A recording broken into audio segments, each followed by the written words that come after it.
If the bottom side of your Roomba has this really weird buildup here around where the spinning brush goes, it's just crud. It's not melted plastic. You can see here I've cleaned off half of it and the plastic looks like new.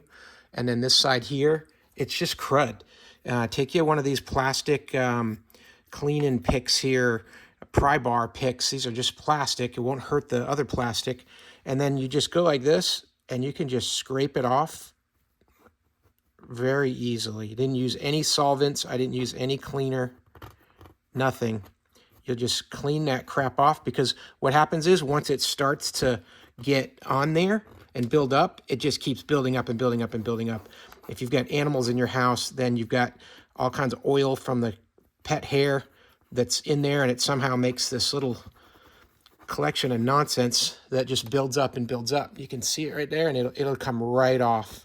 You just got to scrape it. And then make sure you're changing out these brushes ever so often, because that's what's packing it on there. And the same crud will be on here too. Just got to try to clean that off and wipe it down.